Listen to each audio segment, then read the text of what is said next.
Good morning, children. So, today we are going to start our new chapter, that is chapter 9, Kings and Chronicles. Okay, so out here we will study from 16 to 17th centuries. So, the first topic to discuss is about the Mughals and their empire. Now, the Mughals came from Mongol ruler. If we talk from paternal side, Mongols was a Turkish ruler called Timurides. From maternal side, if you will see, it came from Genghis Khan. Clear? And in India, European, they had used the word Mughals.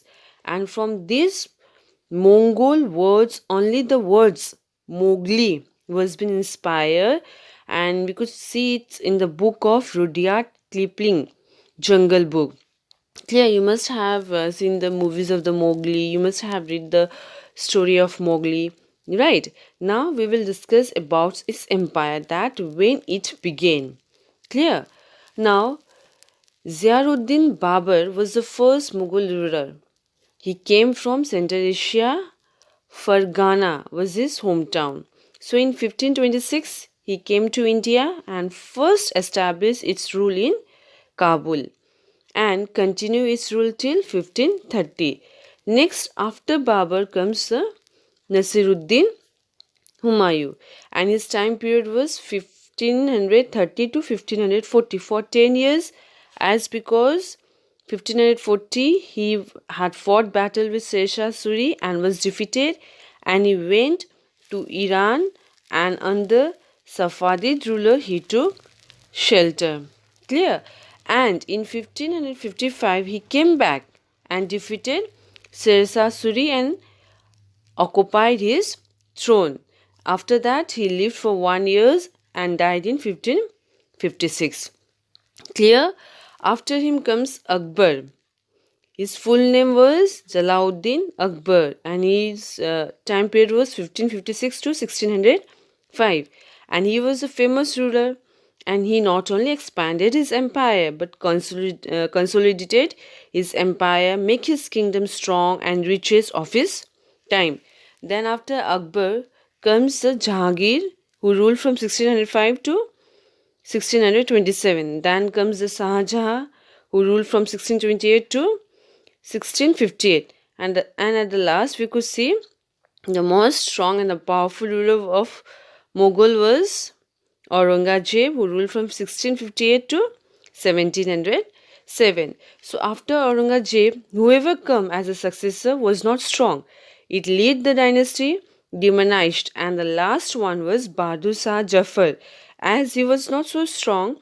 And in 1857 revolt, that is Sepoy Mutiny, I hope you all know about it.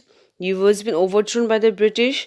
So in this way, the Mughal dynasty came to an end. Clear? Now, next is the productions of Chronicles. Now, as Chronicle was very important part of this empire, the most important source of Mughal Empire Chronicle was Akbarnama, Shahjahanama, Alamgiri Nama. Now, Akbarnama was about Akbar, Shahjahanama was about Shahjahan, and Alamgiri Nama was about Aurangzeb. Clear?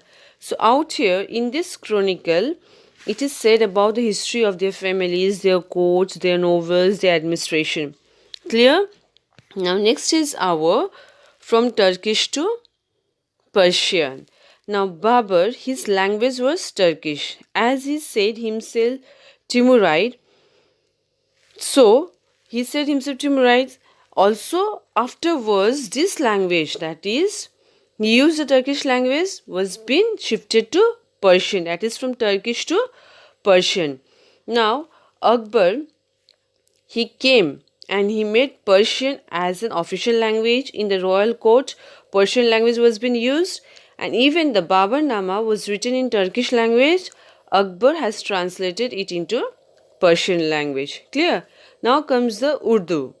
It was a combination of Hindavi language and of Persian. So slowly we can see Persian language had influenced the language of the official records of Rajasthani, Marathi, and even Tamil. Now slowly people from different region who spoke different language learned to speak Persian language. Even the king, that's Akbar, used to speak the Persian language. If the local people, they were able to speak the Persian language, they themselves feel that proud, because if Akbar, king is there, king is speaking the Persian language, they feel themselves the prestigious. Clear. Now, if you are capable to speak English language, you yourself feel prestigious, isn't it? Superior, right? So, in that way, Persian language, if the people were able to speak, they themselves feel as superior. Clear.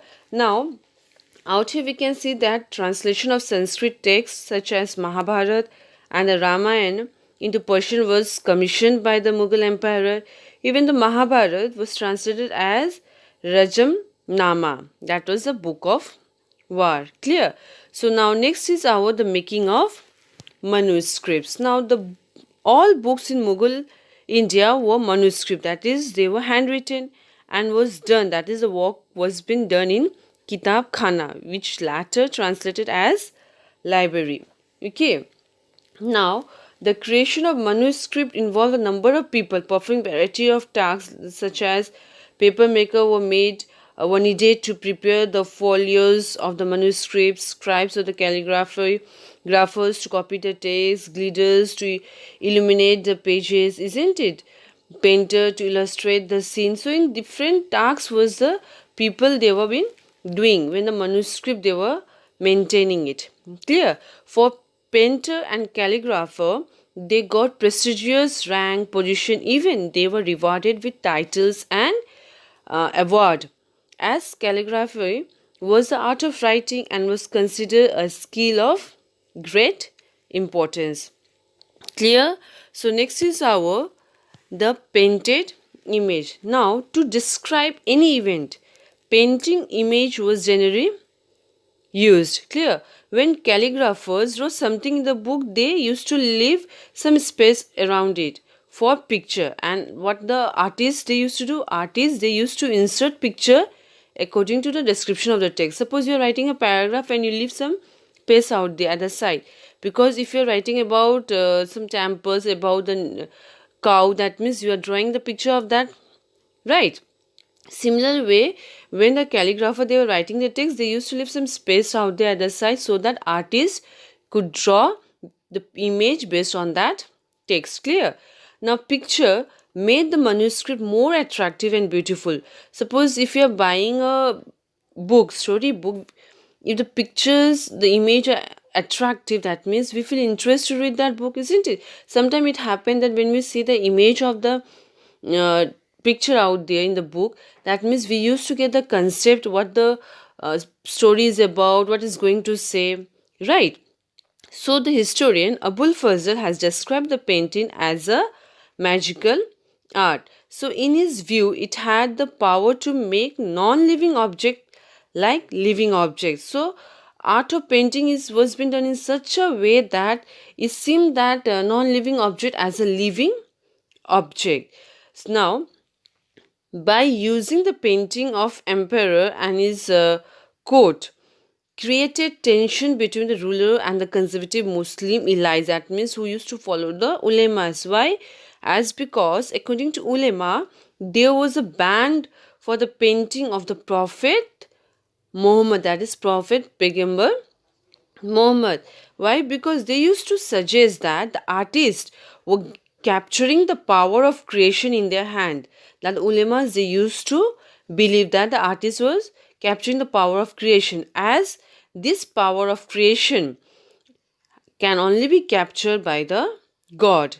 Clear? So this was the point of view. They were very conservative, so they were narrow minded. So this type of thinking they were having. For that reason, they have objected against the artist. Clear? So in our next class we will discuss about Akbarnama and Bashanama. Clear? So till then, go through the book. Thank you.